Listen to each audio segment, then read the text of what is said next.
What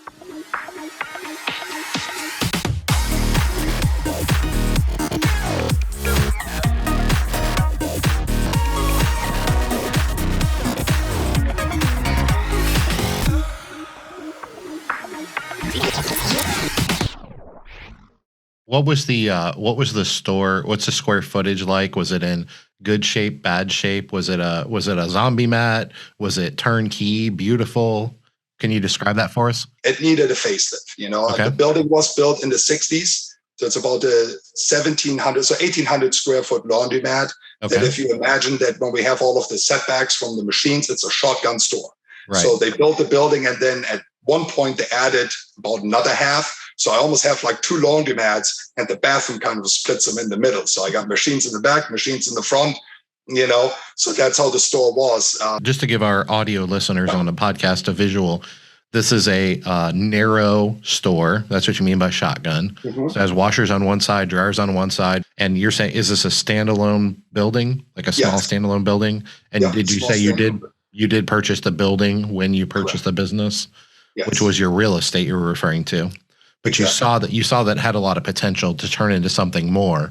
But before you bought it, they had put like a small addition on it, or is that something you did? No, that was already there. That must have been done in the 80s. Unfortunately, there's no record over it. But the story, I have not altered the square footage or the building itself. Okay.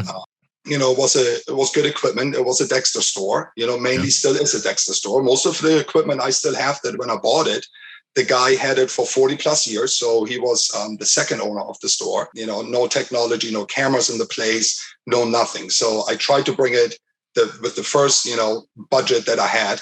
So bring it, into like a little bit of a modern age. We did like the office, opened everything up. We painted it, made sure all of the machines are running, added some machines. They were used, but, I added some machines, took some machines out, top loaders. We all know about top loaders. So I took those out. And again, like I didn't take them out because they are water consumption. The customers like them, but I took them out because they broke all the time. I was constantly fixing them. And so I kind of just worked this store for 3 years and tried to do the best that I could with the budget that the store was enabling me to get. My first week of collection, I thought I made the biggest mistake. And, we can share a little bit of numbers because I think this is interesting for that'd be great. For your audience, for our audience. Thank you. So the store was, the store when I bought it was on paper making about $1,500 to $1,700 a week. On a good week, it was about a $2,000 a week, right? Okay. So I buy the store, and my first week that I pulled was $700 even. I was, holy crap, how am I going to support the staff in here? And so I was like, you have to get active in this industry because just buying it, what a lot of people think, have a kind of a side income, that wasn't going to happen because, of course, I have a mortgage on the building. I have a business loan on it. I was like, this is just not going to happen. And you said you had a staff too, right? So this was an attended store? Yes, it was an attendant store. I didn't take any of the staff over. When the store is known for certain bad things in a community, that's why I got rid of all of the staff. I didn't want to deal with it. That's not who I am. I took over the name, which I changed very recently after I bought it. That was a mistake because people didn't know that there was a new owner. But the community really supported me. So we grew. And going back from $700 a week now to doing, 8-9 fold, that a week. I mean, for the same store, same equipment, it just shows you that and turn it into, a vital business that is actually, making a good living. My staff is making good money, and we were able to give the community the store that they deserve. That made me proud of my first little store, which enabled me to buy my second store. So that little bitty laundromat, what other people probably look at is like 1,800 square feet. Like, how do you make it in there? And, speaking of, even before the newest competition came in, we had 5 other stores within the 2-mile radius. So it's I'm not the biggest. I was never the biggest. I was never the newest, but we were the best operating laundromat. And I firmly can say that we are the best operating from staff, training, and customer experience. And I think that's what really catapulted us forward.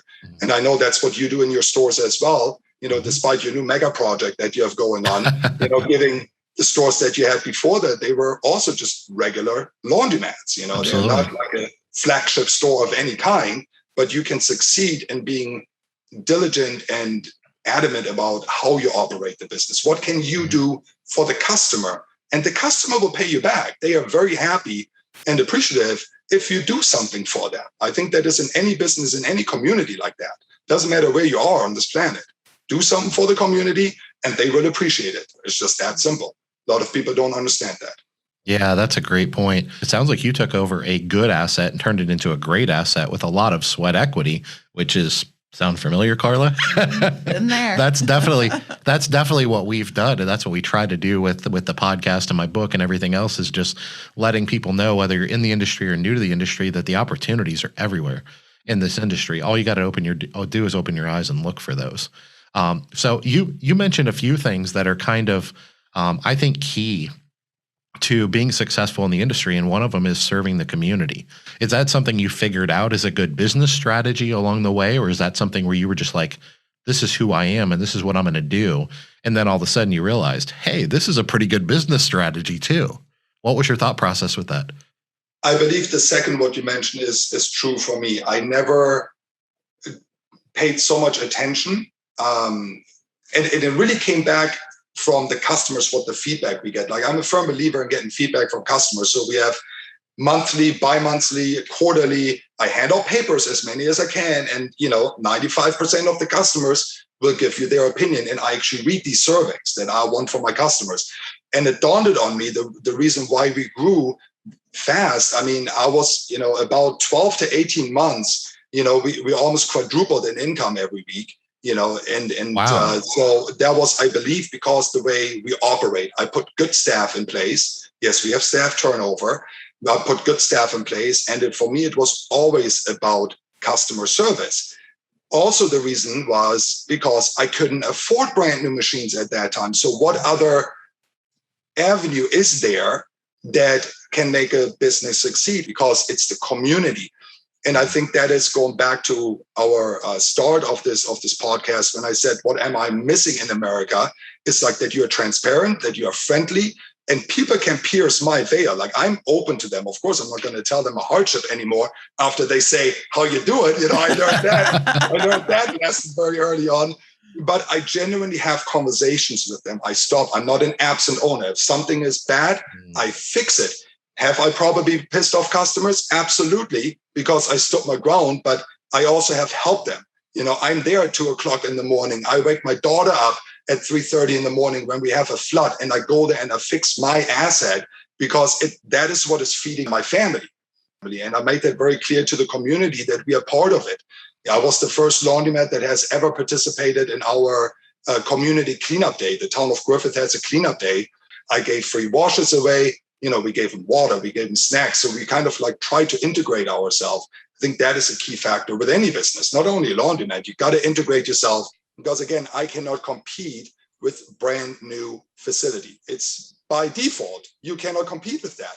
It's impossible. But what I do know is you can't touch me, because I said I operate to the best what I can give each community. Nobody's untouchable, but we are pretty high up there that you need to beat us on something where people don't want to invest in. You see, you can't throw money at customer service. Mm-hmm. You can't throw money at how the staff is treated. In retrospect, your customers are being treated. Money doesn't solve that issue. It's virtually impossible. They can build a better building. They can have better machines. They can have more machines. They can have the place looking nicer.